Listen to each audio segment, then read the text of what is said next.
And just let me know, Jordan, when it's live. It's loading currently, so just give it 1 sec. Okay.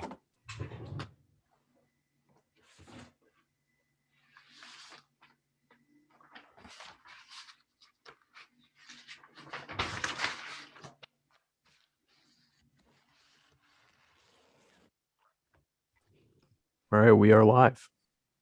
Great. Thank you very much. This is a subcommittee of the Energy, Utilities, and Technology Committee. Going to work on trying to report back a potential workout of the net energy billing bills, a potential compromise. And we have with us today, what we had to do was we had to set this up as a legislative subcommittee, legislative members only, in order to get Deirdre to staff us and Jordan to be our clerk. We couldn't mix the PUC in or the GEO or any of the interested parties. But what we've done is I've just set it up as a legislative subcommittee of 4. I've had the GEO and the Public Utilities Committee join us initially as panelists. And then we have a bunch of attendees in, and you can all look at them and see who they are. If there are people you want to get information from or direct questions to. So how do you guys want to proceed?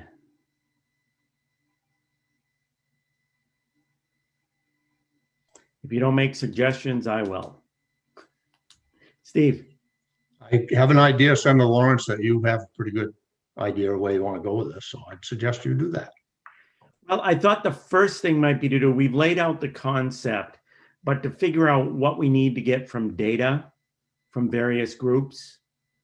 And I thought we'd have Dan on first and maybe talk about what kind of data that the GEO might have that we might like to need to get to try to figure out how to go with the resolution. So Dan, if you want to join us. Good afternoon. Good afternoon. So some of the things I think that we need to know is, and maybe it's Phil that can answer this, is how many people are there in this process? What does it represent for megawatts? And, you know, is there a distinction line with where people are in the process? Yeah, sure. If we need to get Phil on at the same time, we can do it. I'm always happy to share the proverbial stage with Chairman Bartlett. But I'm happy to kind of at least show you a snapshot in time that our team has pulled together of just kind of what's in the interconnection queue, if that's helpful. That's very helpful. Okay, I will share my screen now. Can you see this? So if you could blow it up a little for those of us who are visually impaired. How's that look? Getting better. I don't know if I can go any bigger. That's fine. That's fine right there. Okay, so what you're looking at here is a snapshot of what has been filed and is in the what is known as the queue, the interconnection queue. So the blue bars here represent central main power, and the orange bars represent Versant. And so these are level 4 interconnection applications and are you know, the kind of, I think, what is driving the most of the discussion.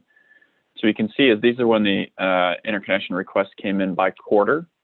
And so you can see the Q2 of 2019, and then when the legislation was signed over 2019 over to 2020, and then this is the end of last quarter, Q1 of 2021.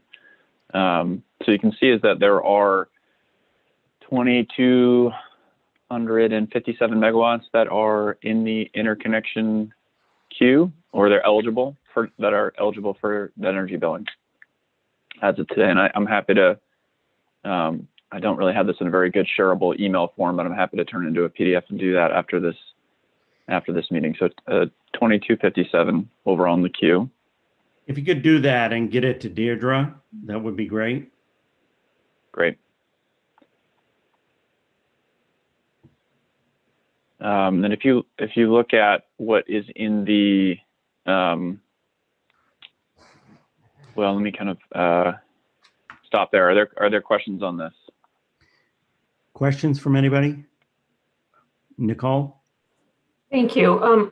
I just want to clarify that this, I guess I don't know what a level 4 is, but does this mean that they've already had, the analysis done about whether or not that's actually an appropriate place to connect? I mean, how close to deployment are these versus just this is a wish list? Would love to build here if someday I'm approved. My understanding is that this is the first step, right? There are certain requirements. I don't have them in front of me, Phil. Commissioner Bartlett may. First step in the process, but you have a location identified, some initial engineering done, and some initial information about your project. So I wouldn't say this is just a piece of paper. There's work that's gone into it, but at the same time, this is just what is in the interconnection request, right? And so there are modifications that could be made. There are, obviously this is yet to go through kind of the interconnection process with the Public Utilities Commission, and so I think that this is just kind of the initial phase. But Chairman Bartlett, please feel free to step in if I'm missing anything. No, I mean, the level 4 just refers to our rules that sort of breaks down small generator connections based on size and some other things. So this just is an indication that they're coming in. My understanding is that they expect to be a level 4 interconnect. So it could be anywhere along the process in terms of milestones and how far they're gone. I think this is pretty all-inclusive. Nicole, did you want to follow up? Yes, thank you. And maybe this will be a better question for a developer later along, but I just made a note of, I'm just curious, like, what is the capital outlay for a developer to get to this point? And I know that could be different depending on the scale of the project, but, have they already purchased the land in order to get here? I'm just curious if we know, let's say we said these are off the table, how much money is lost by developers? And I'm looking for an actual number, just a sense.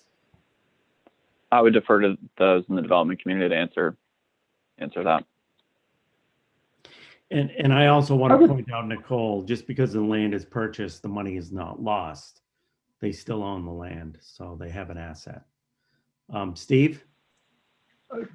Thank you, Mr. Chair. Mr. Burgess, I'm wondering if we could at some point get information on how this compares to your office's goals for net energy billing projects, and knowing that there was already before the Dow Solar bill, there was already net energy billing allowed under other legislation, and maybe it's best that comes from the PUC. But what I'm looking for is, how does this compare to what the goal was or is for the state, and to get an idea of how far along we are. And also, if we could get the information on the grid scale, where we're at now and what our ultimate goal is for that, or total solar in general as we look ahead. I think that would be beneficial to kind of know what portion of that we've already met with solar that's in place and operating, and then what this graph that you show here, what this would mean towards that. Thank you. Great. I'm happy to provide a little bit of color there if you want me to, Senator Lawrence. Yeah, and I think that's one thing where great minds think alike. That's the next point I think we need to go to figure out what the goals are. Trey? Thank you, Mr. Chair.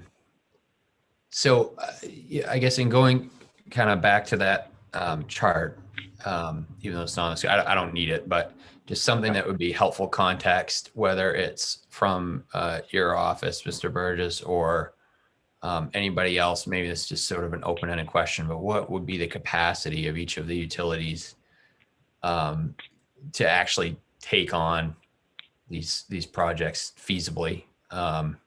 If there is a number, what is the number? And that's, I guess, again, just sort of an open-ended question, but something I think we need to figure out. And Dan, these projects, my guess, they're between 0 to 5 megawatts, correct? So, Yes, Senator, that yep. So And looking those at are the the level numbers, 4. what's that? I just know that those are the, I think the chart, the level 4 interconnects. There's a total of, I think, over 2,600, including the lower levels, and level 2 would be up to the 2 megawatt limit. So my guess is that these are somewhere between 2 and 5. So tell us what your levels are, Phil. Well, their levels, it's based on the level of review that's required. For example, small rooftop solar doesn't need the same level of study as a 5 megawatt facility that would have to go through the ISO process. So level 4s, those are where you're going to need your highest level of review, including an ISO review. And the smaller projects up to 2 megawatts don't necessarily need that kind of review. The utility can do it themselves and interconnect. So do you have a level That's based on one? a circuit level analysis, not a system analysis for the smaller projects. Okay. Do you have a level 1? We do. And like And what we can size? send around the rule with the definitions of those 4 categories. That would be good. Can you give me an idea of what size projects we're talking about in level 1?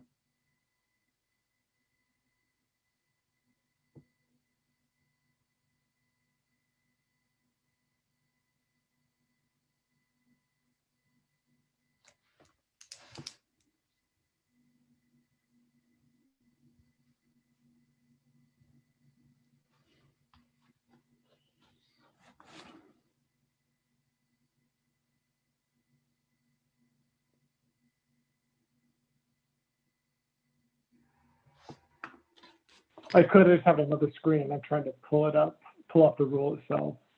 Okay.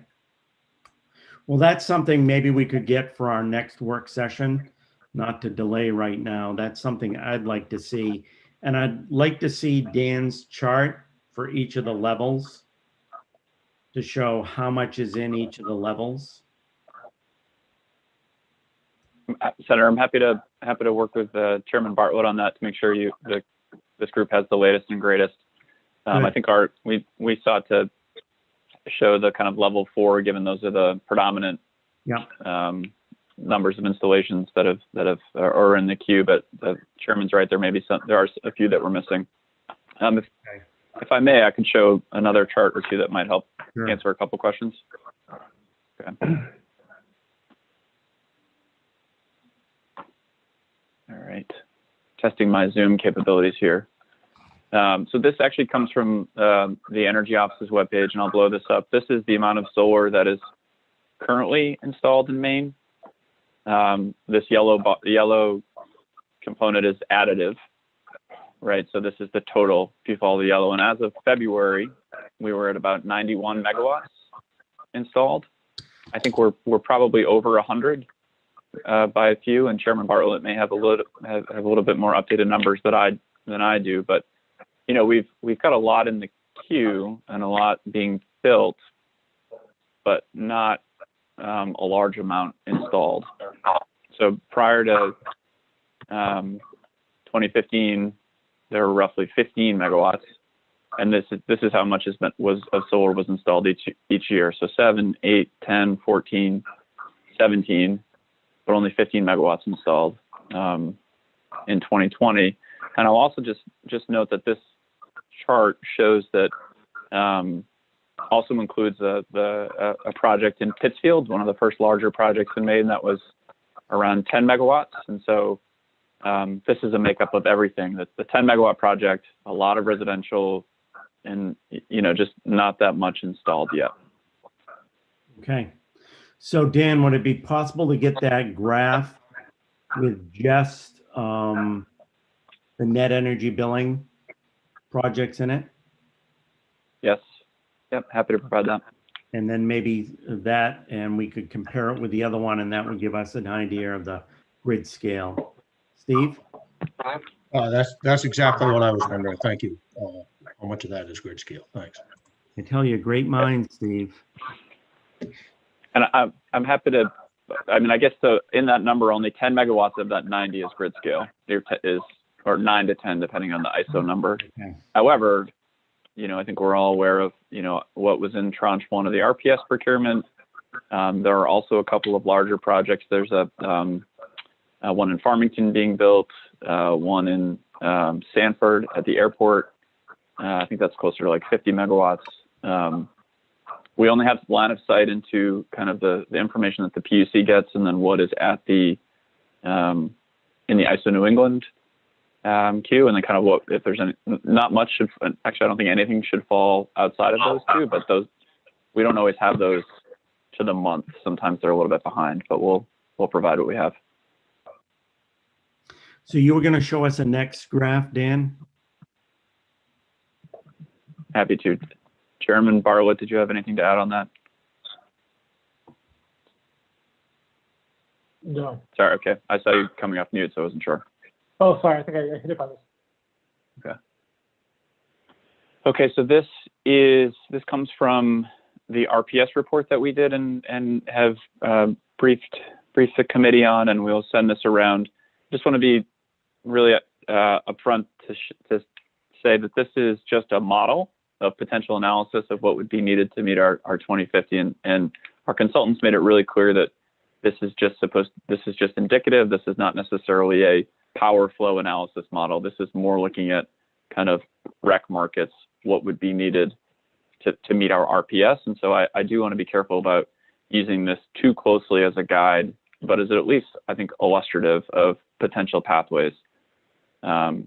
So as a reminder, the consultants ran 6 different scenarios on how to meet our 2030 RPS. They ran both the base case and unconstrained land use cases showed just built onshore wind. There was one case that was just offshore wind. And then there was this existing transmission case, which showed that if we don't build any transmission, this is where you start to see distributed solar in this yellow block come into play, and I'll show you the megawatt number in a second. Regional coordination would be if we share some of the transmission build-out load and a few other components with the other states, and then a forced diverse portfolio. So I think for this, I think it's probably best to look at the existing transmission that picks the distributed, and then the diverse portfolio, which also picks distributed. This is in addition to the assumption that we made just for modeling purposes back in the fall, that 500 megawatts of distributed solar would get built. That was about the time when, the October timeframe when what was in the queue, we assumed that just a attrition rate that was being suggested in some of the filings at the PUC, and ultimately for modeling purposes picked 500 megawatts by 2025. So just from an RPS perspective, if you look at distributed solar, so this is 5 megawatts and under, the model that the consultants ran picked 260 megawatts of distributed solar in both the existing transmission case and the diverse portfolio case. So that is on top of 500 megawatts by 2025. So that is I think, again, I wouldn't want to lean too heavily on this, but I'm presenting as this is just as being too prescriptive, but it is what the model showed when it comes to kind of the recs needed to meet our 2030. Just for information, the solar, when paired with storage, this is large scale solar. It picked in the diverse portfolio 270 as well of large scale solar. So it also, the model in the diverse portfolio showed a case where larger scale solar could be useful when in a diverse portfolio. So I'm happy to provide a few more charts and information to make that clear, but wanted to at least present that as maybe baseline information this group considers what to do here. So, Nicole? Thank you, Mr. Burgess. Can you remind me, I just need all these things in podcasts because I don't have time to sit down and read as much as I'd like, but can you remind me with that research, how did cost to consumers, what we're paying now for electricity versus what we would be paying by 2030 under those different scenarios, how are those factored in to that analysis? Oh, that's a good question, Representative. I should have done a podcast with it would have been lots of downloads, I'm sure. I'm trying to make sure I have the right page up. They did, so this was a, first and foremost, not an analysis done of, okay, do we have an RPS or not? It was different pathways to meet the RPS. So I think that's something that is important to remember. They did run an LCOE analysis, and I'm not sure I have that readily available, but I can provide that. Yeah, it is one of these charts, but I don't want to scroll through each one I want to make sure I have it right. So I'm happy to come back with that. That'd be great. Thank you. And Dan, did I hear you right to say that there was a reduction in transmission costs with distributed solar? I think, Senator, I believe that is correct. Apologies, I don't have that exactly in front of me, but what some of the key findings of the analysis were that first, the report did not get into ratepayer costs. I should say that it was not kind of a model at that level. It was more kind of using overall, some rec modeling and in-plan modeling and others that showed kind of what the overall cost would be, not cost to ratepayers. So just want to make sure that that's in there. One of the key findings of the report was that transmission is going to be really important, right? I think as this committee knows, to meeting our RPS, if we've got resources in areas that have transmission constraints, but also showed that a diverse portfolio can be helpful because you're not necessarily putting all of your eggs in one basket per se. You're kind of spreading out the potential risk, spreading out the potential costs of transmission versus distribution investments, and so that was one of the takeaways. Steve? Thank you, Mr. Chair. And Commissioner Bartlett, maybe I think the other day I asked for some information from PUC when we were talking about one of these bills in regards to what the costs to ratepayers is now for where we are now compared to where we were back in the early days of the 129th when we ended the gross metering that was taking place for some of the distributed solar. And so I'm wondering if, and not necessarily now, but if you could provide us with the PUC's estimated costs now and going forward on what the difference is between those, because quite frankly, for me, this is all about, what's the goal for total solar portion of the renewable energy and what's it going to cost the ratepayers and how do we get there? I think Mr. Burgess has brought up another good point that yes, transmission location is vital, and whether it's a smaller project that can be connected up with low costs in one area where maybe a larger project could be in another area, something that should be considered. And I think, unfortunately, from what I understand right now, for the industry, those that are interested in this particular piece of it, they are asking for opportunities in areas where the utilities may be coming back to them and saying, well, this isn't possible, or if it is possible, it's going to cost X number of dollars to connect up to the grid. And they may have some false assumptions based on what we now have and are living with for statute versus where we might want to go as we consider this further. So that I'd be interested in some of that cost comparison to ratepayers. Thank you. Sure, we can.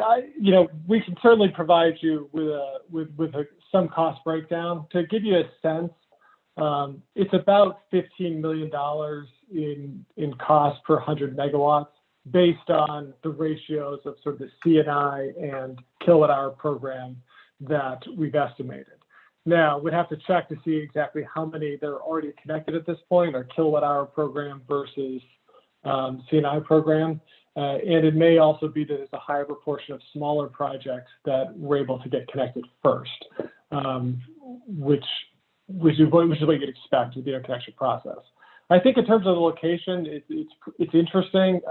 There are places where there are 5 or 6 projects that are backed up trying to get into the same substation. And I think that, to me, goes to some of the speculative nature of sort of that initial phase of putting in an application that I mentioned the other day.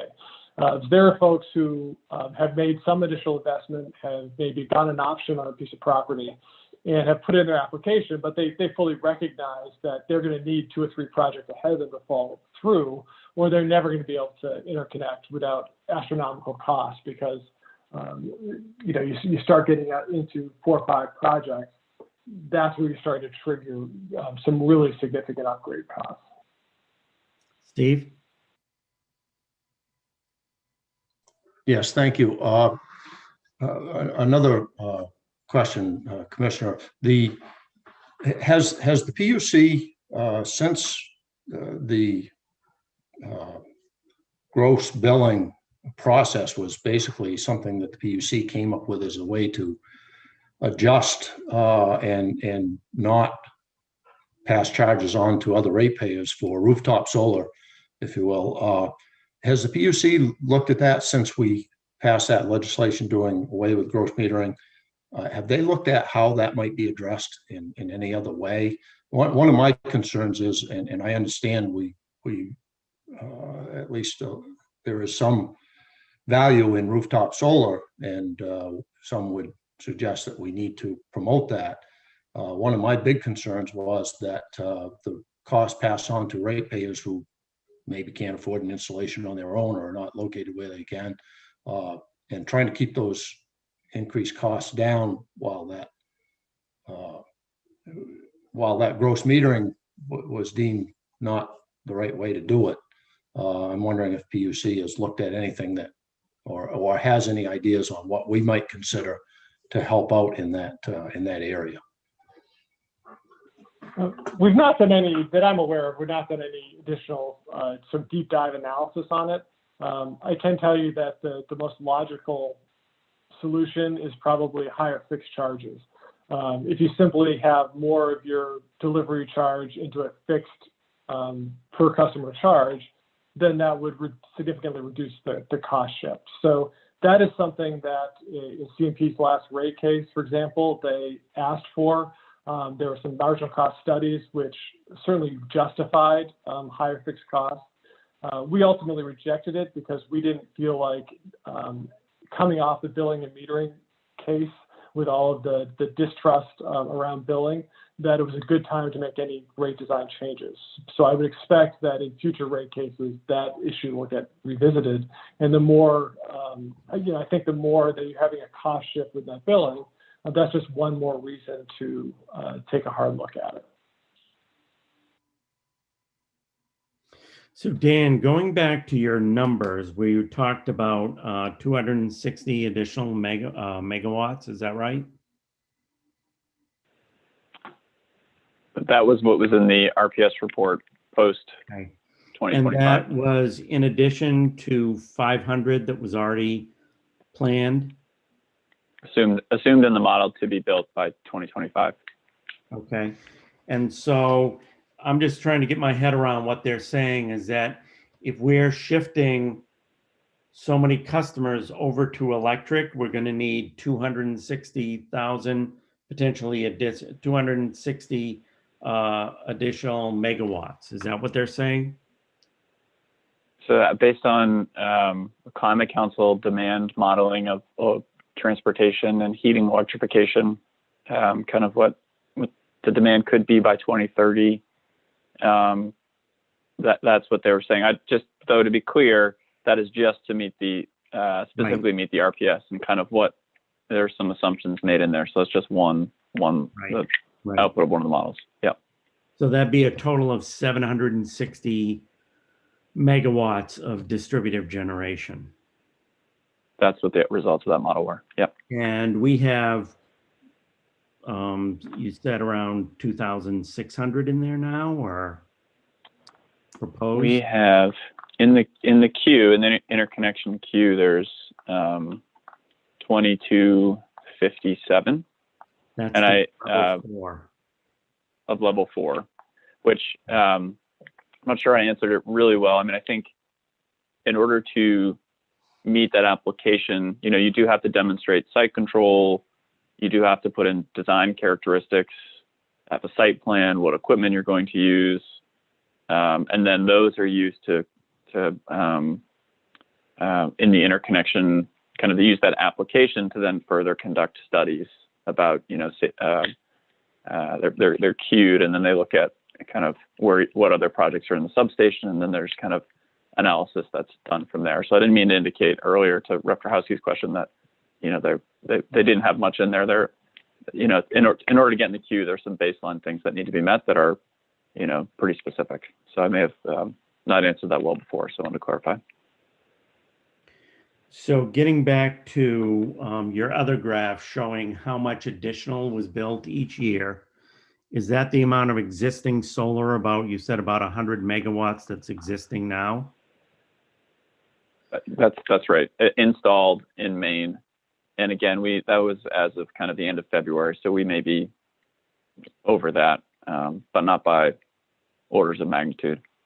So if we use rough figures, then 100 megawatts to 760 megawatts, we're talking about by 2030 having about 660 megawatts up and functioning by 2030. I actually think it is a little bit more than that, because I think the study included roughly 70 to 80 that were already built. That's included in that chart that had the yellow. I think that was already considered built.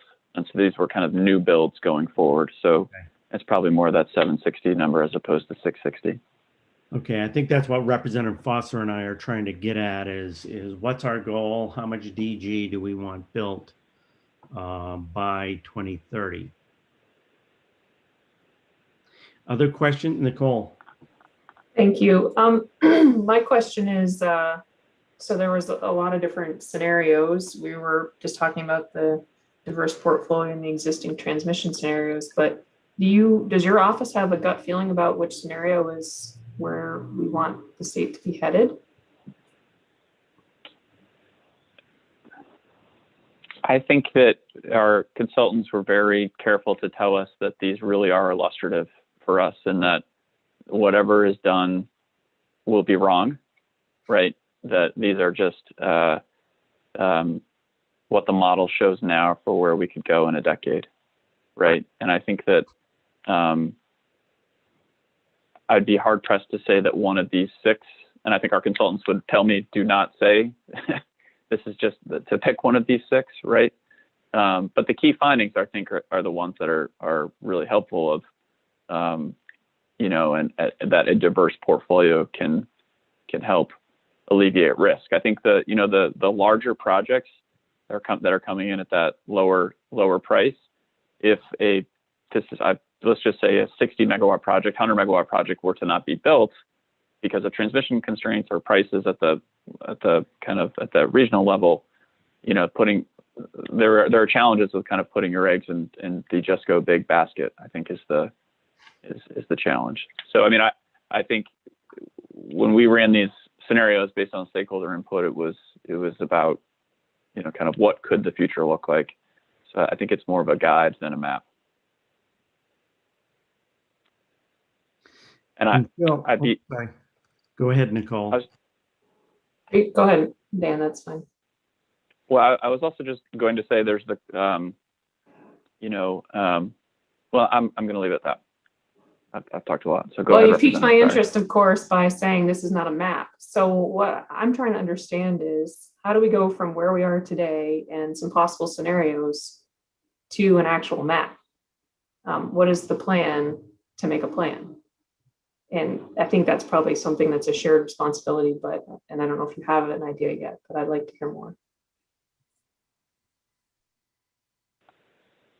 Yeah, I mean, I think that's something that if we're thinking about how much distributed generation is the right fit for Maine, that's something that, you know, we all need to work on together. I mean, as the LD 1711, you know, passed, obviously, and we're here to kind of figure out what tweaks might be needed, but there is a lot of solar investment that is a good thing that has been made in the state. And so I think it's a balance from my perspective of,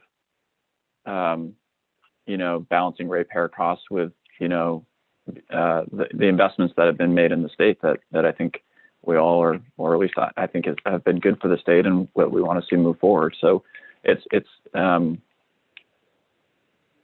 a balance, a delicate balance. Steve? You're muted. Sorry about that. This is probably for either of you gentlemen.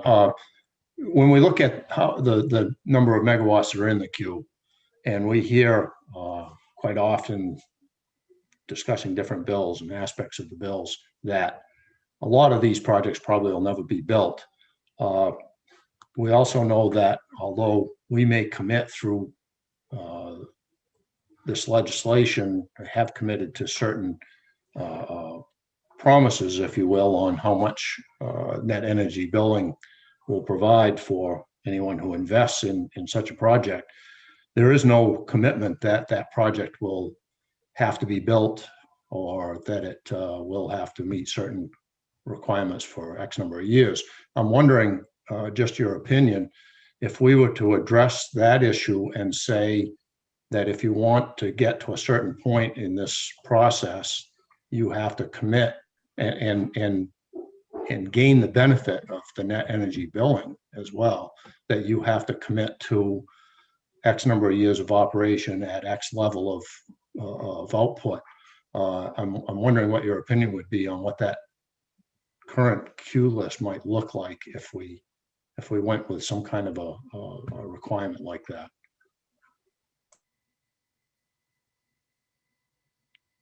I don't have a sorry. Yeah, I don't actually that I have a good answer to that. I think I might even take it one step further and say, if you're talking about protecting the investment based on the existing statutory framework, one thing you might want to ask is who is committed to going forward no matter what, right? Who's got enough information, who's invested enough that they are all in on these projects.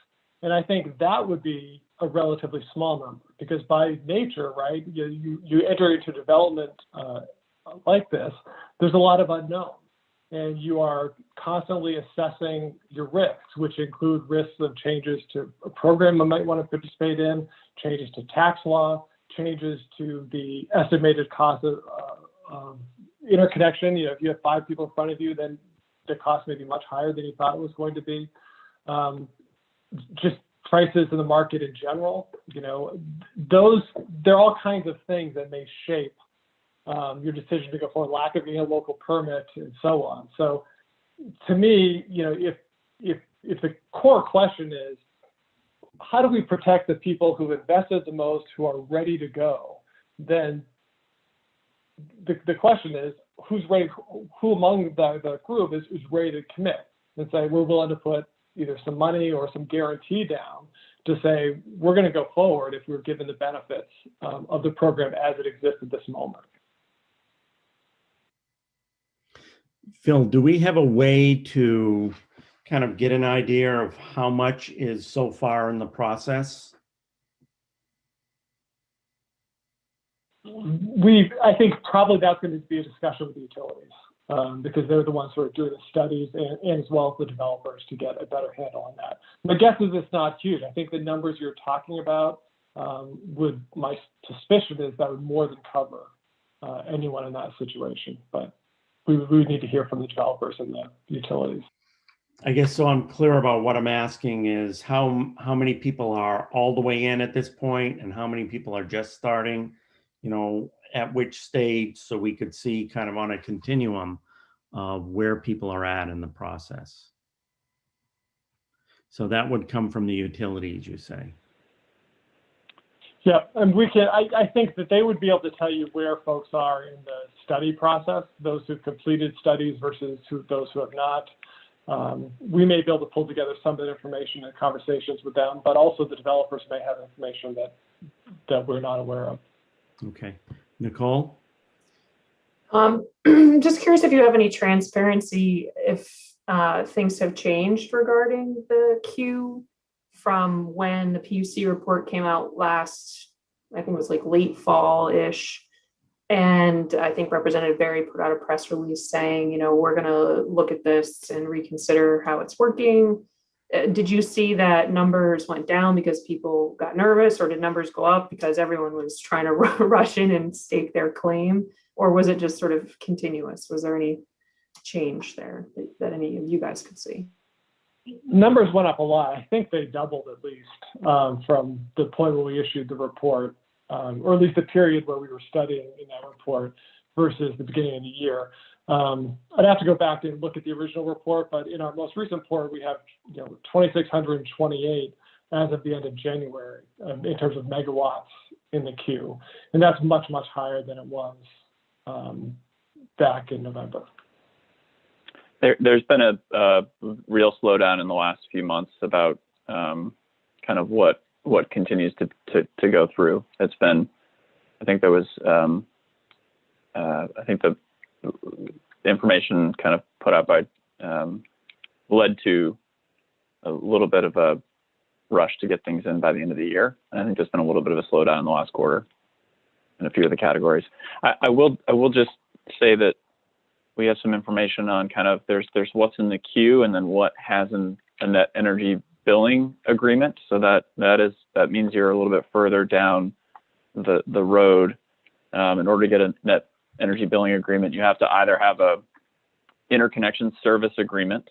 So that is a contract executed between the customer and the utility about how it will interconnect. I do want to note that there have been issues surrounding if that ISA is really indicative of final interconnection, but it is a point in the road. So in order to get a NEB agreement, you have to have an ISA or 90% of your offtake signed up for. And if you look at, I can share my screen again if that's okay, Senator Lawrence. See if I can do it in a way that you just won't see pictures of my kids. Hold on. Okay. So there are 14, let's say about a little bit under 1,400 megawatts that currently have a net energy billing agreement. So the blue again is CMP, the orange is Versant. About, again, 100 of these are already interconnected and moving forward and are probably legacy projects or just beginning to be interconnected. That's about where we were before in that yellow chart that I showed. So we before said that there were 2,300 megawatts in the queue. There are about 1,400 or so under that have energy billing agreements. And of those, over 900 are still, I'm sorry, over 100 in CMP, and half that are pending. So 900 and 200, about 1,100 of those have agreements, net energy billing agreements, but not operational. So they're in some phase of they either have an ISA or they have the 90% offtake. So hopefully that's helpful to show that there are, if there's a way to show a project further along, it's probably something like this. But again, I'd be happy to be corrected by the industry or the PUC if there's things that I'm missing in what I'm saying. And just to let people know who are attendees, we're going to have a time in a moment for both the utilities and the industry to make comment. Trey? Thanks. Again, maybe this is just sort of an open question for anybody that's on the panel now or may come up later, but I just wanted to flag it as so I don't forget about it more than anything. That middle column, which seems to be where the vast majority of these projects are at anyways. I don't know if there is a good way to differentiate between projects that are serious and legitimate and are actually moving forward and progressing along, just not quite operational yet, as opposed to there's an agreement and then it stalls out, if that makes sense. So I'll couch that question, I guess, for now, unless somebody on the panel currently can answer it. If not, whoever comes along next or later on today is fine as well. Thanks. Phil, do you want to give a shot? I don't have an answer. I agree that it's about 1,100 megawatts that have the NEB agreements or did as of January 31st. I think you're right that it's within that there are going to be milestones post-agreement that are going to be most indicative of those who are prepared to go forward. So I think we've been doing a little thinking around this. I don't think we have any final answers yet, but I think if you were trying to set some milestones sort of post-agreement, I think that's definitely achievable. There may be others on the calls who could answer right now, but I think that's something that certainly could be done. Before we go on to hear from the attendees, are there any more questions for Phil or Dan? Steve? Thank you, Senator Lawrence. So, Commissioner, I'm wondering, I think you can answer this very quickly. The next bid offerings or bid requests for grid scale solar, have those been made, and when will that be in, or when will they be made, and what's the total megawatts that we're looking at there? The bids are in. They're currently being evaluated, and I think our hope is by mid to late summer, that we would be in a position to reach agreement. I'm trying to remember how many megawatts, if it's in the 3 to 4, it's less than 400 megawatts, but I can't remember exactly the number offhand, but we can get that to you. The other thing I think I would just throw out there is the DG procurement. We're scheduled, the one that failed, that we found was not competitive before. We have to start that up in May or June of this year unless the legislature takes action. So if nothing's done, we'll be starting a process to procure 275 megawatts of DG through that process. Thank you. So clarify for me, Phil, when you say 275 megawatts, that's produced in state? Yeah, this would be under the DG procurement. So these would be on top of the larger scale procurement. These are just the 5 megawatt and less DG procurement. This is the one that we had gone through the procurement process, and the bids came in very, very high. We had a huge drop off in number of bidders as COVID was starting and folks were struggling to get permits and so forth. So it's that procurement of the smaller projects. So explain to me how the procurement process relates to net energy billing. Well, it's the same types of projects. So a project could either participate in net energy billing or submit a bid through the procurement. And in fact, we received during the first procurement bids from folks who had already also filed for NEB participation. So it's really either or for those facilities. They can either do the NEB or they could do the procurement, which I think may have been part of the challenge. Is if you're looking at a C&I tariff rate that is likely to go up over time, that might well be your floor for your bidding in a separate DG procurement. So I think some rethinking needs to be done if we were going to try to do another round of procurement to avoid getting prices, because we were getting prices in the 18, 19 cents a kilowatt hour, which is just seems to be way out of the range of reasonableness. Steve? And with that in mind, I believe also looking at, a bill that Representative Berry had in, my understanding is that it would behoove us, and the PUC would appreciate it if we're going to do anything with this, that we do it before that deadline comes out for those bids to go out. Yes, at least to have, yes. I mean, basically, I think as long as you pass it this session, we could freeze it and not go forward, knowing that even if the effective date is 90 days after. So that would only freeze the procurement part. It wouldn't freeze the NEB part. Okay, Nicole? Thanks. I just want to, I do have to leave at 4, but I wanted to say that it seems to me that DG Solar is procuring itself under our current rules. And so I feel at this moment, unless I hear something radically different, that I'm comfortable with terminating at least that aspect of the legislation or putting it on a long-term hold, because it sounds like it's really not, compared to the rates we're seeing from the RPS procurement, it just doesn't make any sense to do it that way. And maybe that will be its own, could be its own emergency legislation vehicle. Right. That we just move on quickly if we're all in agreement on that. And then I don't know that it needs to be like an omnibus solution. No, I think that's a good point. And I don't know if you were thinking that way too, Steve, but we may want to resolve that issue right up front and then just use the NEB process. I think that's something that we certainly need to look at very closely. Yeah. Okay. That might be one of our early recommendations back to the committee. Dan? I did just want to, thanks for allowing me. I did just want to raise the point that there were some policy levers that were in the DG procurement that would be worth kind of what was already been talked about around environmental impact, potential for adders, and even if we don't want to talk about adders, just that did have a priority for brownfield and landfill, some nice, I think, policy maneuvers that might be worth thinking about for what comes next. And Dan, do you think there's any possibility of us moving that over to the NEB process?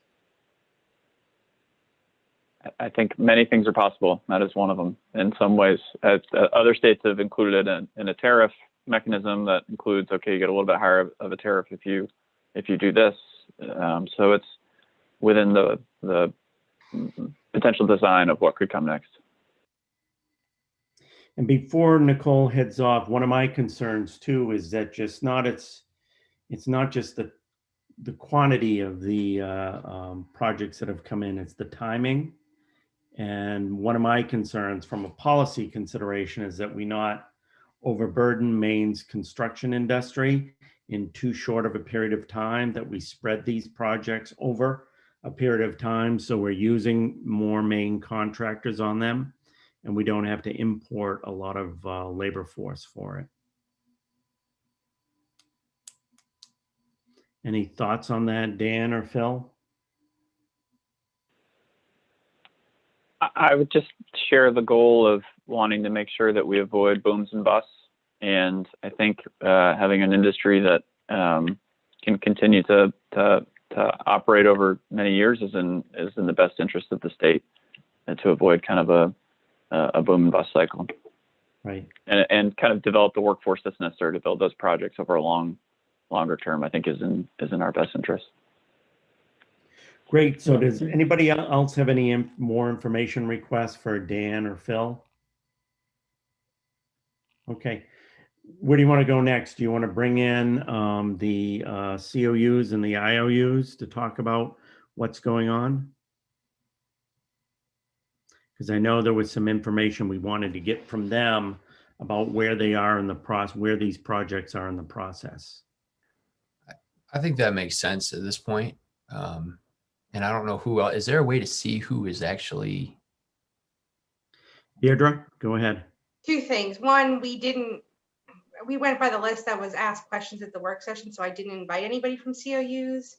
Okay. To see who's here, if you go to participants at the bottom and click on that, you get a white screen on the side and click attendees where it says panels. Click that and you can see everybody who's here. So it looks like there's a representative from Versan and a representative from CMP. I'm familiar with those names. I'm not familiar with the others, but Mark, what do you think? Well, let's just bring on Versant and CMP initially. And I don't think Deb Hart or anybody from the COUs. Do you see them there? Okay, let's bring on Versant and CMP, and we can at least go over with them, you know, their reaction to kind of what we thought. I see Eric from CMP, and then James Cody here, and Ariel. So Eric, and I think Ariel is probably the best person to answer these questions. Is there data you can get us that will help us begin to define where these 1,000 megawatts of projects are in the pipeline? Certainly, yeah. As Chairman Bartlett and Dan were saying, there are many steps in the interconnection process, from initial application to energization of a project. We do have that data where each of these projects is along that pathway, and we'd be happy to share that with you.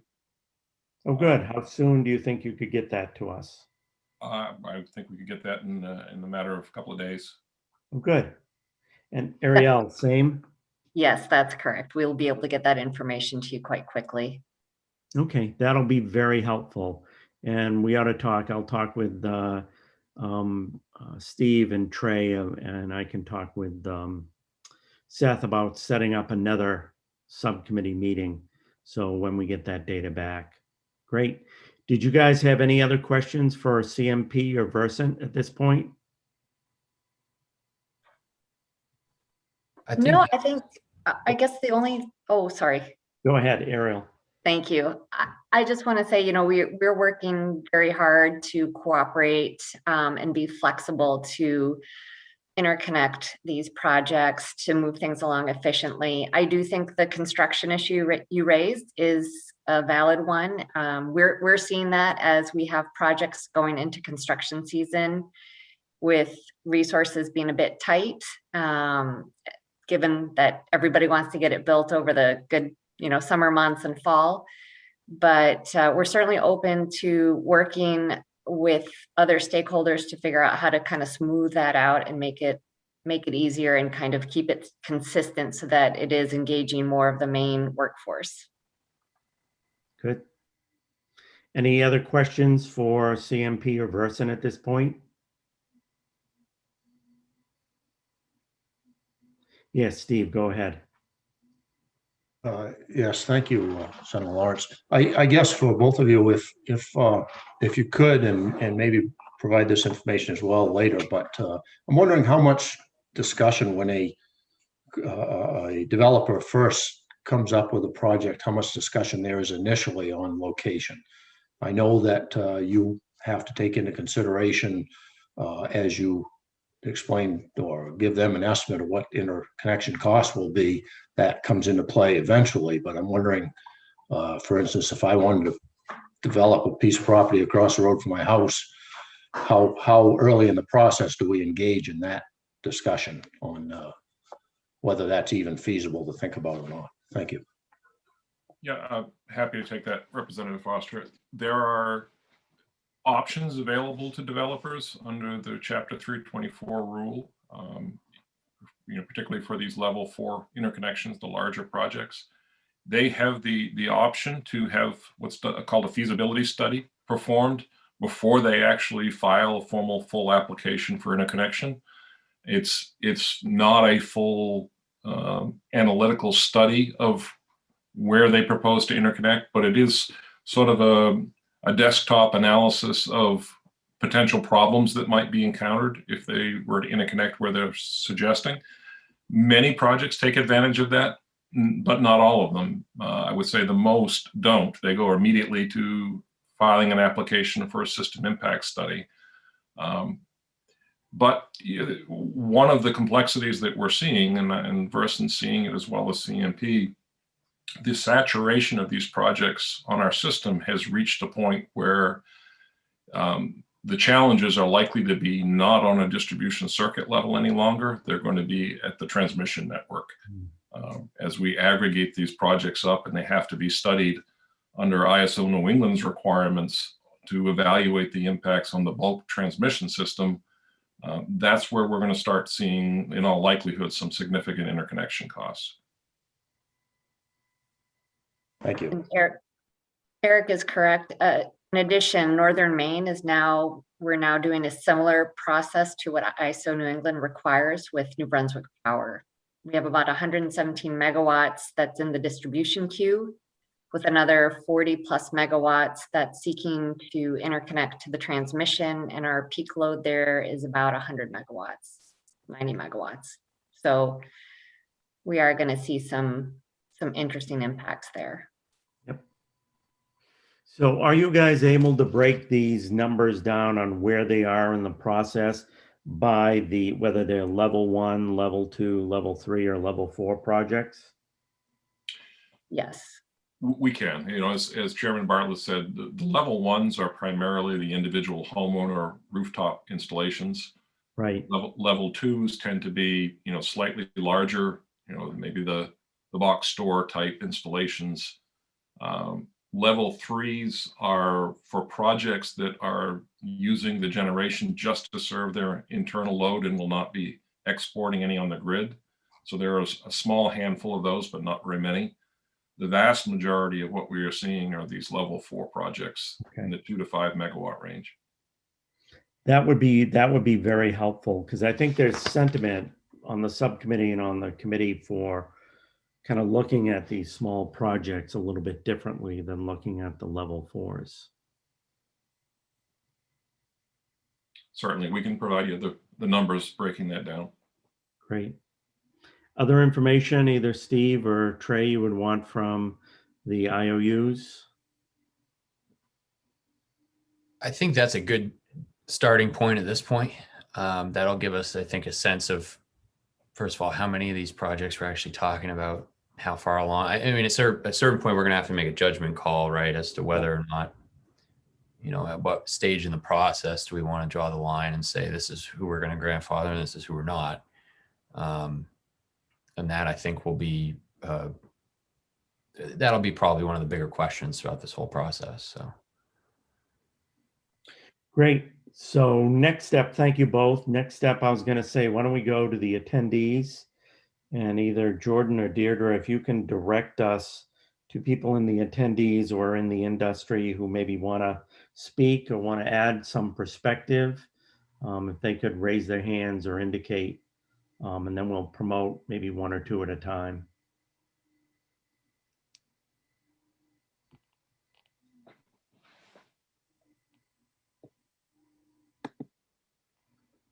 Do you see any of the attendees? Yeah, Jeremy's coming over. He raised his hand. Okay. And somebody else raised their hand, Dave Costello from NRCM. So they're both Good. on their way over. So I see you, Jeremy.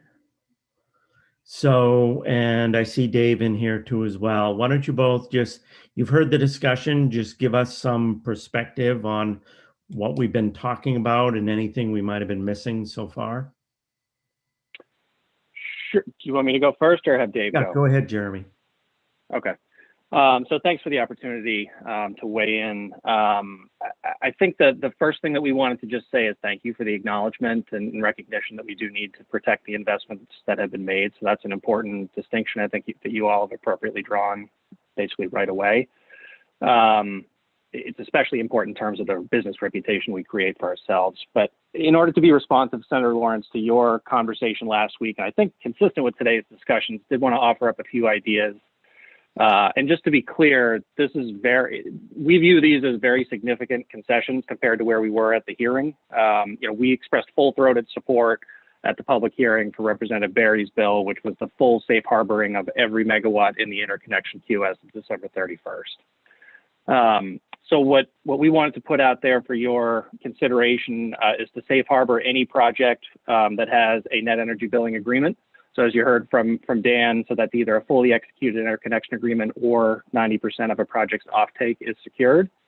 And then you would safe harbor all of those projects up until the effective date of whatever bill you ultimately pass this session. So as you heard, there was about 1,000 megawatts at the end of December. So let's assume another couple hundred megawatts would occur between now and the effective date of there's whatever vehicle comes forward. So those would be protected.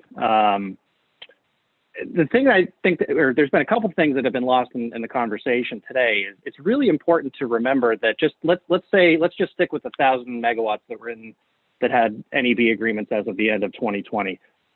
Still, even with that, not all of those projects are going to get built. There's a variety of factors that impact whether those projects will move forward.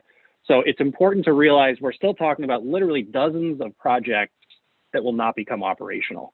So that 1,000 megawatts or 1,200 megawatts sounds a lot more meaningful than it actually is. Another piece, and Senator, I don't know if you want me to stop along the way. I've got like 4 or 5 things I was going to run through. Keep going. Okay. Also think it's important to build in a good cause exemption for things outside the control of a developer. So that's most likely going to be issues that occur within the utilities processing of the applications. That process could be managed by the PUC. So an affected developer would petition the PUC for their good cause, and then the PUC determines whether or not they get to fall into the safe harbor bucket. It also seems logical to allow for project replacement for any agreement with named customer accounts. So imagine you've got a large main employer that was supposed to account for the full offtake of 6 projects, and one of those projects can't move forward due to a substation issue or something else. Seems we should allow that developer, that applicant, to replace that project that is no longer viable, so there's enough output to account for the original contract terms that business signed with the developer. Also want to suggest that you preserve some flexibility for projects to move between NEB and the tariff rate program. So if you have a large commercial off-taker that were to exit negotiations that they're having with a developer, or it goes out of business, then a project would actually have to start all over. They'd have to reapply to the NEB program or reapply to the tariff rate program. I don't think that's what we want. I think we should allow them to be able to move between the programs. It's not actually increasing the number of megawatts that would participate in either program. It's basically just saying something unforeseen happened and it might make more sense for you to participate in a different program. You could also do that. When you get the NEB agreement, that starts your 24-month clock ticking where your project has to become operational. So for a project that moves from NEB to the tariff rate or vice versa, don't start the 24-month clock all over again. Keep it at that, wherever they were in the 24-month clock, keep it there.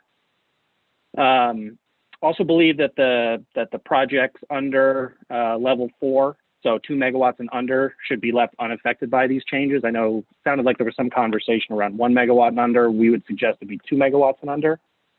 And at last, I know you didn't really get into this much, but I think it's really important that you think about this process in parallel. You've got the safe harboring conversation and then sort of what happens with NEB 2.0.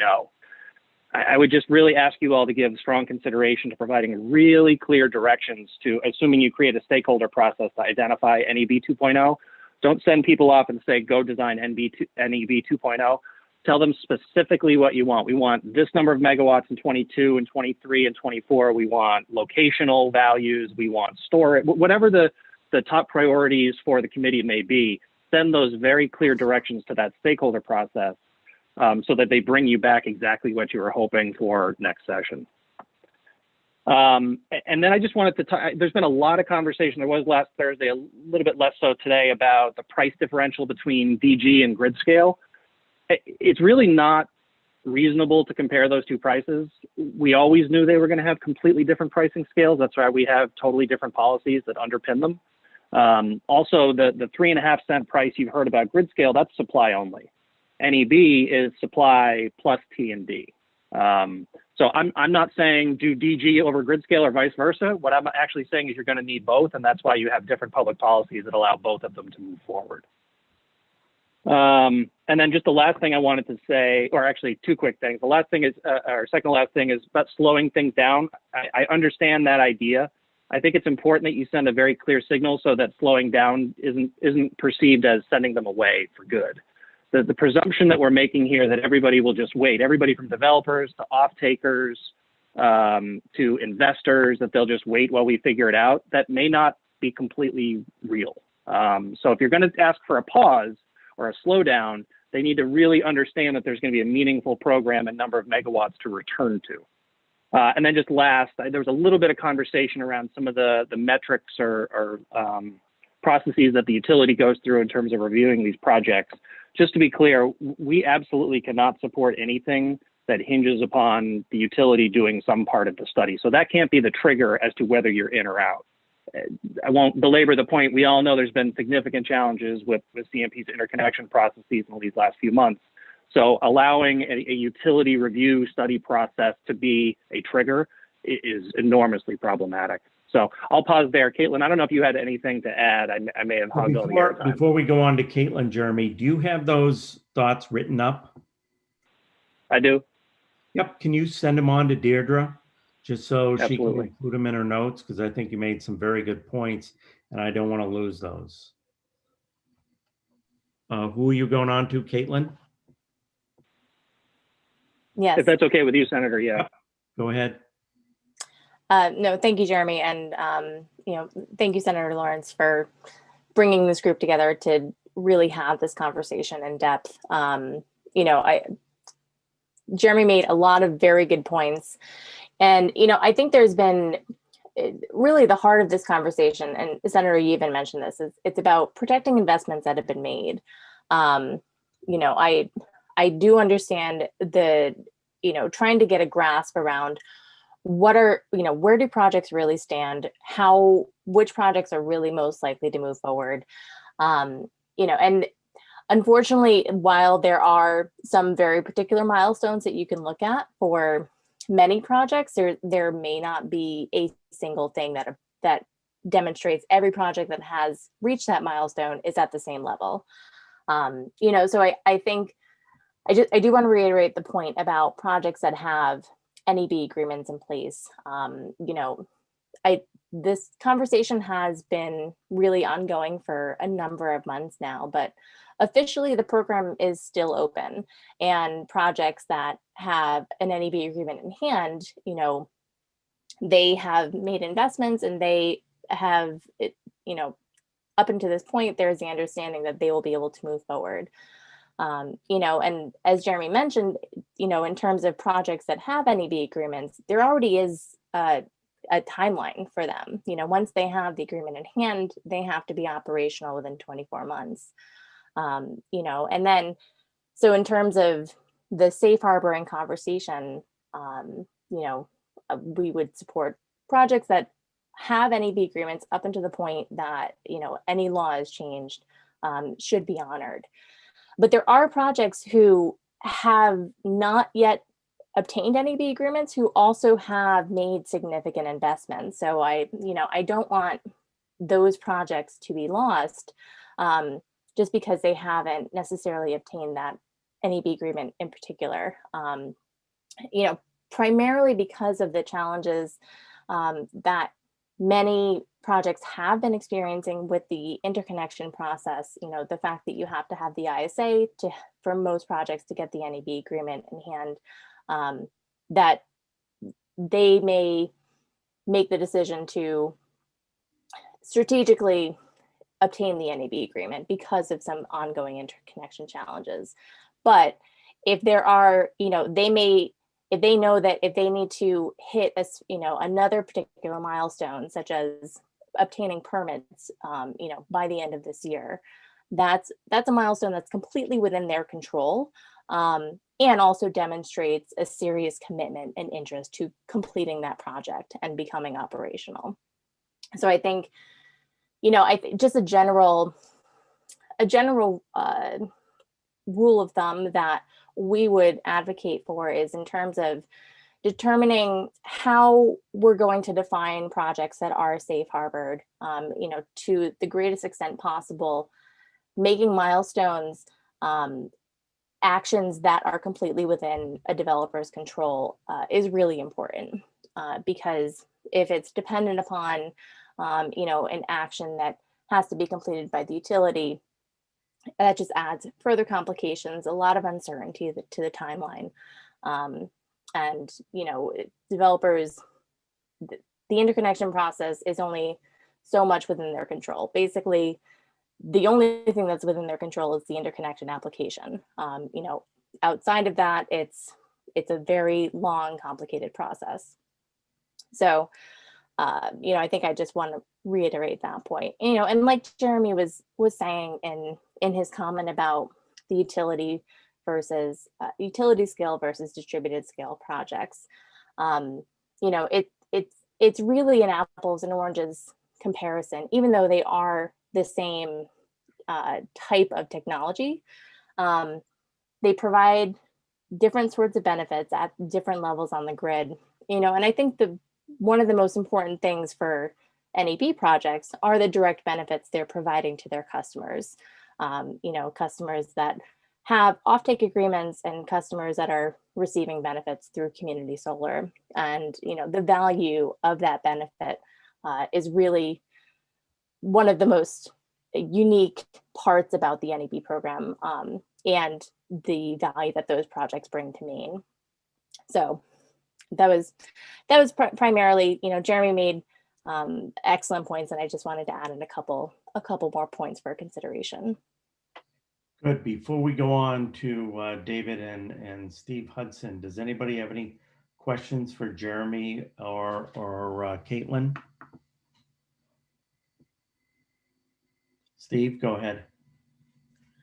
I'll ask it now, and it may be for others that are ready to add their comments. But I'm wondering, when you look at what we call the queue, and those you represent who are in the queue, I'm wondering how you look at the aspect of where they are at and what the relationship is to who will be successful and who won't. In other words, I don't think those that are in the queue, at least for now, are at risk of being turned down, even if they're at the end of the line, so to speak. This is more about what position they hold in the process. Is that correct? Representative, it's a fair question. They're not necessarily turned down, but what ends up happening is the upgrades required to interconnect their project become cost prohibitive. So yeah, you could interconnect if you're the 12th person in line, but it's going to cost you a couple million or tens of millions, depending on which substation you might interconnect into. So there's effectively a natural cap. I mean, that's been one of our sort of arguments, I guess, a little bit more passively than the others, is that despite sort of the fear and paranoia that, oh my God, the program's growing too big, the reality is there's all kinds of natural barriers that just exist within our infrastructure. There's only so many projects you can put on a substation before it becomes a problem. There's only so many off-takers with commercial grade investment profiles. I mean, there's not that many. So it's not as though if nothing else happened, we wouldn't return to you a year or two from now and there'd be 4,500 megawatts of DG solar in the system. It just wouldn't happen. There's natural caps. I think the one exception to that, and this was maybe one of the questions that came up, I think, to Chair Bartlett earlier, was about, you know, what is the natural limit? I think maybe Senator Stewart asked, what's the natural limit of our utility systems? How many megawatts, how many projects can they fit in their systems? You can give an answer now, but you can also change that answer if it's solar plus storage. So that's one of the arguments for storage, is you can put more onto the grid in areas that look weak and incapable of absorbing just generation. But if you combine it with storage, you've got more room. So that's where one of the places where storage provides that bang for the buck. Steve, I think you were going to ask something. Yes. So to follow up on that, and I understand your answer, that, in other words, that congestion can knock somebody's project out of the queue, whether they know that's going to happen or not. I'm not sure if you are familiar with how the state's school project funding process works, but basically, when schools when districts feel that they need to apply for state money for construction, they put themselves in a queue, in a bid list, if you will. The state lists them in an order of projects that they feel are most beneficial, timely, so on and so forth. And if one project drops out for whatever reason, and there are many that can make that happen, then the next project comes into that first position, if you will, to qualify for state money. I'm wondering if the people you represent, if you yourself would be comfortable if we ended up with something along that line in this queue, if you will, in that when we look at what are our goals and we look at those by year and possibly even by location, if we then looked at how do we take proposals to meet those and put them in a queue, if you will. And then when something happens, a few of the things that you folks have mentioned before, where that somebody drops out for whatever reason, the next project in the queue would be one that would be next up until we met the total number of megawatts that we happen to be looking for at that time. I wonder if something like that might work for both parties. I think prospectively, that could be the vision for an NEB 2.0. You start to send those pricing signals, the locational signals, you create adders and incentives so that you direct investment to certain areas and away from others. I think the challenge is LD 1711 already sent a very clear signal to the marketplace, and people have spent money in response to that. So deciding to employ that vision that you just described, Representative, would effectively be telling them we're going to change the rules in the middle of the game. Hope you don't mind, and hope you'll still stay here while we figure it out for a year. Yeah, I would agree with what Jeremy just said. And, I'll just say there are, I know Representative Foster, you've been asking a lot of questions about the ideal location. And frankly, honestly, it's the challenge with siting, when you're siting a project, two siting issues. It's where is the actual physical space and where is it located on the grid?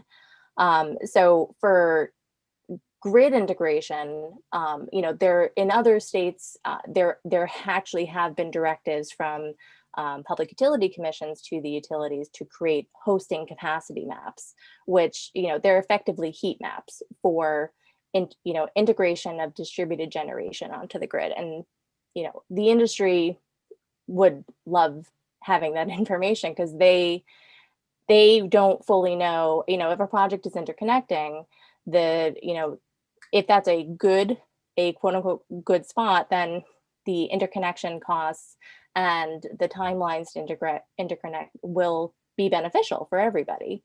But it's a complicated process because if you have a substation that's updated, then not only is that now beneficial for the project that is, the quote unquote triggering project for the upgrade, but also a number of projects behind it in the queue because now it can accommodate more capacity.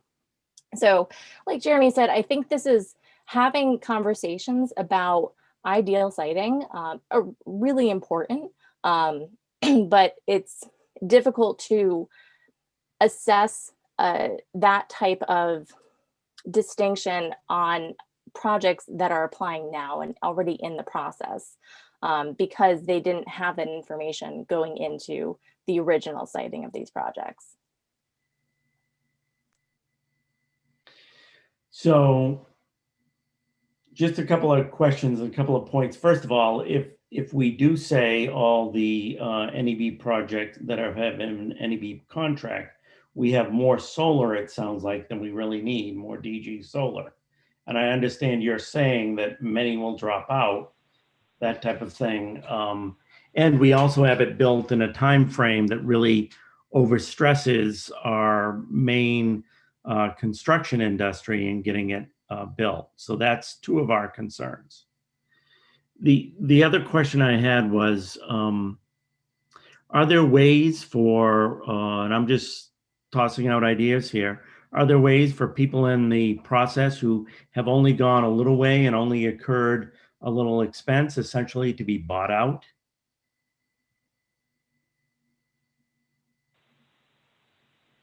There's always ways, Senator. I'm unaware of one, but there are certainly ways where people can be persuaded by compensation. But obviously, people have spent money to try and respond to make their projects real. So, I'm sure it'd be company by company, project by project. So I don't feel like I can give you a fully informed answer. I think one of the things that I would just add regarding your first point is it's a combination of two things. It's one, yes, not all those projects will be built, but the same thing is actually true of the grid scale piece. All of those projects that got contracts may not get built depending on where they're sited and how much infrastructure they're going to need to upgrade as part of that process. So it's absolutely terrific that we got a blended price of 3.5 cents for the RPS related procurement, but it's still not a guarantee that all those projects get built. So, I mean, and you heard the chair say they've got another tranche that they're administering right now, which could lead to somewhere between 300-400 megawatts, depending on which resources are selected. But a contract is obviously enormously important, but it's not the only data point that leads to a project reaching commercial operation. Caitlin, did you have something you wanted to say? No, I mean, Senator Lawrence, I'm getting, what you're trying to figure out and, find ways to really make sure that the projects that are built are meeting Maine's needs, not only meets energy needs, but labor needs. And, I think it's challenging at this point to say, this is the plan going forward. As Jeremy was saying, these projects, there is sort of a natural attrition that happens.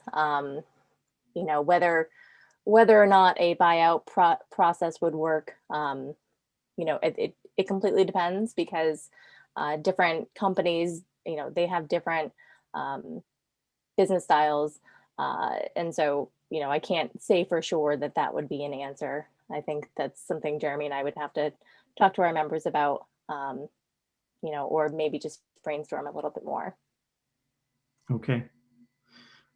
You had mentioned one point I wanted to make too, that, DG offers certain benefits that grid scale doesn't, between the two. But my recollection is our choosing of the 5 megawatts to say anything below is DG and anything over was kind of arbitrary. We just chose a number. We had originally started with 2 megahertz, and then we brought it up to 2 megawatts, and then we brought it up to 5. So I don't know if there's anything in there magical about the number 5 you want to tell me about that says whether it's, it has different benefits. So I not having been part of the conversation for making increasing the eligible size from 2 to 5, I can't really speak to that too much. 5 megawatts tends to be sort of just across the country, the limit for distributed level generation versus transmission level generation. And so that's kind of where that comes from. It's more of a power and an electrical distinction, and what can be built and put power onto the grid, and the fact that the distribution grid is, it can be two-way power, and transmission really can't be. It's kind of a pure electrical requirement. And I speak that not as an engineer, so that is my base understanding of those distinctions. But because you have that two-way, because on a distribution level, you can have that two-way power, that's really where you can get the local generation and the benefits of local generation. Okay. David's been... Senator, I'll just add just 2 quick things if you don't mind. Also, consumer choice. We've created an opportunity for residential homeowners, municipalities, school districts, large off-takers, Bath Iron Works, Hancock Lumber, those types, to be able to actually make an affirmative choice. This is the source of energy I want to provide the power for my business, my home, my community. And then quickly, the second piece is, you're right, 5 megawatts is relatively arbitrary, although very consistent with what Caitlin said. That's sort of the industry standard. But it's also in that sweet spot where theoretically at the time, we were hoping that the studies and the planning that would have to occur would be controlled almost entirely by Central Maine Power or Versant, so that we could avoid going through the jungle that is the ISO New England process. But given the number of projects that ended up trying to interconnect in certain areas, obviously in some cases we ended up with ISO New England level studies anyway. But that was at least part of the reason, was to try and keep it small enough to avoid the ISO review. Okay, great. Any other questions from Steve or Trey for Caitlin or Jeremy? Great. David, you've been waiting patiently to say something. Go ahead. No, thank you, Senator Lawrence. That's fine. The easiest thing for me to say initially is that I've had a number of conversations with Jeremy and Caitlin, and I agree with, I can't think of any point that they've made that I would quibble with. I would want to reiterate a point that Director Burgess made earlier, as it relates if the DG procurements are terminated, that indeed many of the policy levers that he mentioned that are in that procurement regarding siting, brownfields, these kinds of things would be hopefully brought forward. I think that's important. I certainly, again, just to reiterate a couple of points that you know, that Jeremy and Caitlin, the value of solar obviously is of issue here. And that's where I think what Daymark has done is added to the discussion, which I think is constructive, as well as what Jeremy and Caitlin. That's certainly important to the environmental community. Obviously, as you know, we think there are tremendous benefits, not only environmental, but economic benefits of making sure that the portfolio is diverse. You get certainly more jobs with a distributed or more diverse portfolio than if you went with simply large scale. And again, just points to reinforce, I certainly think looking at the attrition rates in other states, Jeremy and Caitlin's points are very good. I understand the need to set milestones. Again, I would agree with them that you've got to be careful what kind of milestones, that you're sufficiently flexible. I certainly think an NEB 2.0 that takes a look at storage. The value of storage is something that's extremely important to be included, as well as the locational value that all of you have discussed. One question I would just raise, and I don't know that it impacts, but Senator Lawrence, you brought it up about the timing of projects. And I would just wonder if the importance of tax credits, particularly at the federal level for financing, what that might do to any timing in the financing, sort of the penciling out of these projects. I don't know the answer, but I as you were bringing up your point, it was one thing that, you know, I had a question about in my own mind. If, you know, we've had a bit of a rush, as you know, as it relates to renewable energy projects, and a lot of those are driven by investment tax credits at the federal level. So I would just wonder if that might have an impact. But overall, I think what you've done, the questions you've had, is there is a real need for data. And I really appreciate the fact that you guys have really pressed for that. It's important that the IOUs do provide the kind of data they've said they'd provide to you in a couple of weeks. And I certainly think that some of the numbers that you know, Chairman Bartlett had put forward in actually his presentation were quite good. So I just look forward to the ongoing discussion and appreciate being included. Thank you.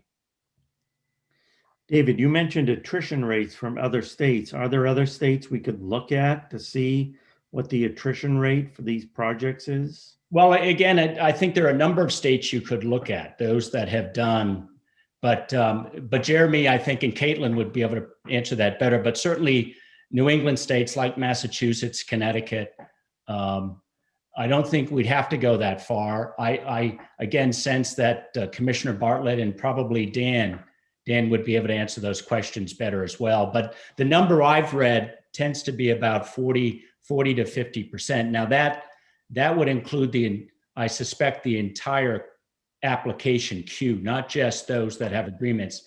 So the percentages on those that have reached the agreement stage is probably a much smaller percentage, you know, attrition percentage. But I don't have those numbers, but I suspect the folks I mentioned might.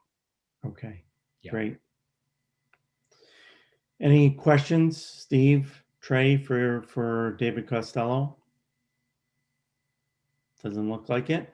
And I see Steve Hudson has been waiting patiently to say a few words. Steve? Thank you, Mr. Chairman, members of the committee. Thanks for allowing me to speak. I'm Stephen Hudson. I am a partner with Peretti Flaherty. I am here today representing the Industrial Energy Consumer Group.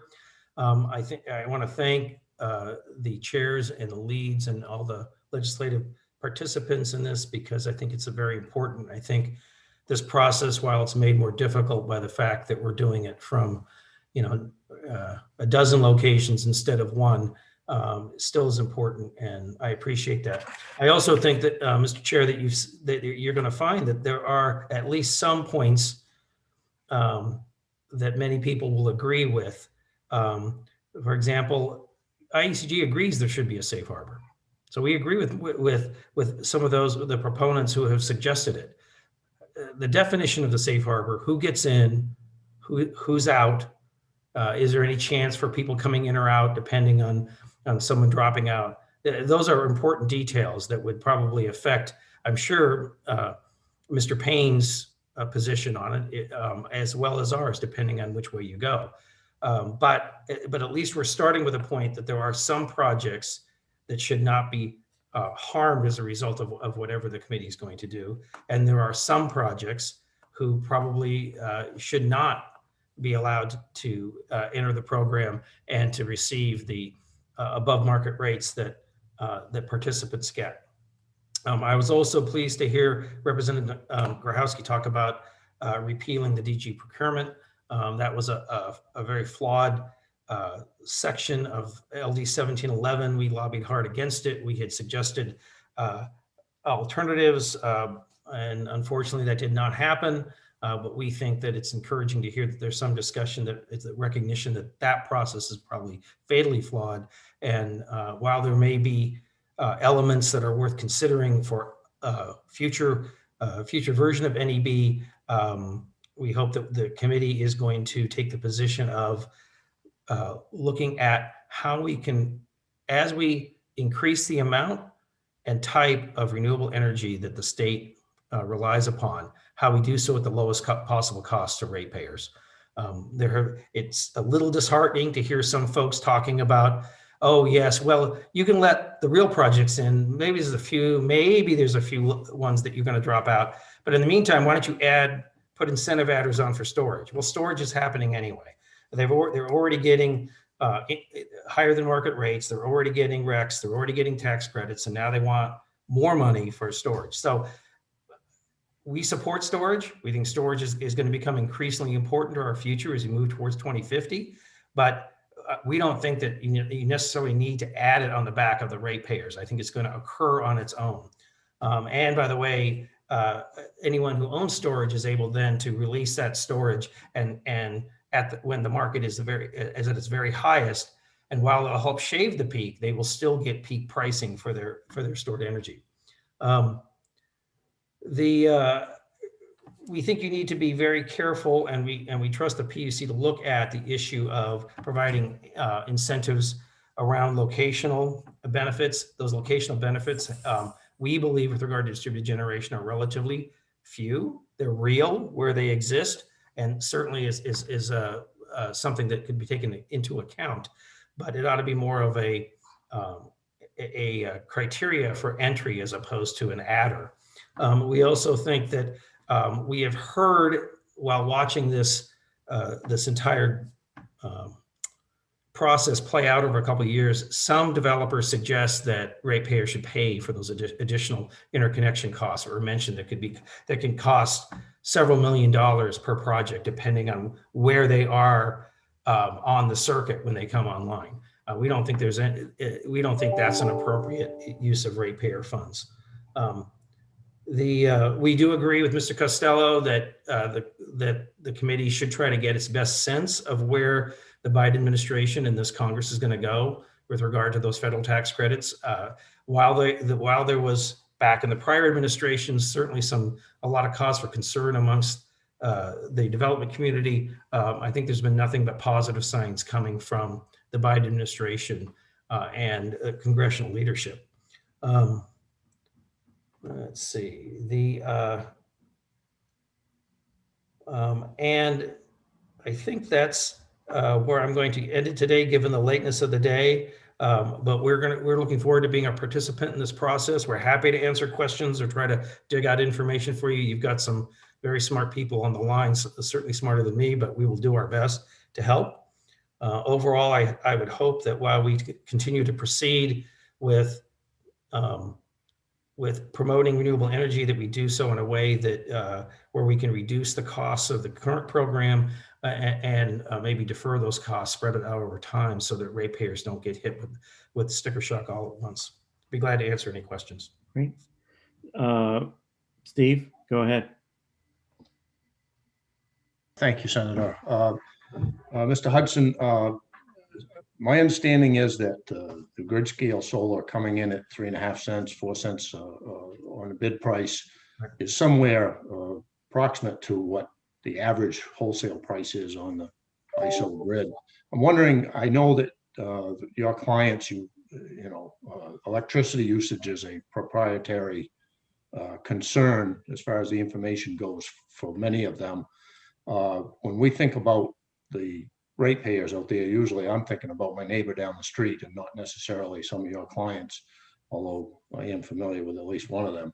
I'm wondering if you could provide us with a round number, if you will, of what your clients who are employers of our constituents, many of them in the state of Maine, what they see as an additional cost to their energy costs for the net energy billing versus grid scale pricing that we're considering now. Obviously, none of us is going to be able to afford electricity if people don't have jobs, and I know that most of the clients you represent provide a lot of those jobs. So I think that's a piece of information I'd like to hear at least. Thank you. Thank you. I think based on the report of the PUC, the number that folks were seeing was at least 2 cents a kilowatt hour. A pretty significant increase in cost, but I will go back and confirm that with folks who have spent more time looking at it and some of the people who buy and sell energy every day. But we agree with you that the grid scale procurements, I think we even suggested that during debate around 1711, that the grid scale procurements coming in at something that is very, very close, if not right on, the wholesale locational marginal price in ISO New England is probably a good deal for ratepayers. It gets us onto renewable energy. It does so in a way that at least seemingly does not increase ratepayer costs unduly. So, but I will get back to you on a specific number. And that number, Steve, just curious, that's for projects that have already been built or the potential for projects to be built? That was a project based on the queue as it existed, I think, when the PUC issued their report. Okay. And the queue has grown some since then, I think, as the chairman noted. Okay, Steve? So I guess I'd be interested in both, Senator. In other words, what is it costing them now for what we have existing? And I think it's fairly simple. What is their electricity usage that they're buying off the grid, and percentage of that being net energy billing, supplied electricity, and the difference in the rate for each. Mm-hmm. And then what are they looking at for future costs? If we were to, for instance, all of those who have agreements, if we were to safe harbor them and bring them online. Thanks. Pardon me, Mr. Chairman. My own dog is letting me know that someone has dared to walk past on the sidewalk. So yeah, good. Any other questions for Steve? Thanks. Deirdre or Jordan, is there anybody else who's begging to speak? No one has raised their hand in the attendees list. Then my suggestion is we stop here today. Trey and Steve, what do you feel like trying to get together again this week? Yeah, I think that probably makes sense. I know that initially there was an interest to have some sort of final recommendation of product later this week. I don't know if that's going to be feasible. I do think it probably makes sense to try to find at least one other time this week just to keep things moving forward. What does Wednesday look for both of you? Awful for me. Yeah, they're all awful now for us. Yeah. Fridays are actually really good. Fridays are pretty wide open between class and committees. I don't really have much going on at all. So, Steve? I think probably Wednesday is basically what we have going on in committee, which looks like a good part of the day. But Friday, if we did something earlier than later, that might be good for me. Okay. Let me see. I was thinking something after the committee got done on Wednesday, but we may be all Zoom exhausted by then. Do you know what time that might be? Deirdre, how late does the schedule go? Well, we kind of made an agenda and the agenda ends around 1:30. So that's all dependent on how many questions get asked by committee members and Yeah. if we stay within that agenda. But right now, it's estimated to end around 1:30, I think. So I'd ask you guys to consider maybe we do 2:30 or something, but kind of reserve it in your mind. I know, Trey, you may have classes, but we kind of keep that in our mind. If it doesn't work, it doesn't work. We'd have to do Friday. I just think it's important that we move relatively rapidly on seeing if we can get to some kind of agreements or understandings on this issue. I can shoot for Wednesday after we're done with committee sometime if Trey's available. My last class wraps up Wednesday at 2:50. So I could conceivably do something at 3. 3 or 3:30 to give you a break. Yeah, and the other piece is that HCIFS has work sessions that start at 1:30, and there's 1, 2, 3, 4, 5 of them on Wednesday afternoon. So yeah, they aren't as important as us. I'll let you make that argument to Senator Sanborn. So I mean, the point is, I can coordinate enough with those guys over there to figure out how to tentatively think about maybe doing it at 3:30 on Wednesday, but I do have to ask Deirdre what that means for her day. I have 2 work sessions in E&R on Wednesday. I don't imagine we will still be working at that time, and we should be done because they tend to go through work sessions pretty quickly. So I should be available. Worst case scenario, Dan can jump on and cover while I do my work sessions, and I can jump on when I'm done. Okay. So. Okay. And then I think Phil is still on and Dan Burgess. Would you guys be able to get some information back to us that we requested by 3:30 on Wednesday? We can do that here. Yep. Okay. And I think the utilities can do as well, Deirdre, to follow up. And the other question I had was, is it possible we could get some idea of attrition rates from around New England?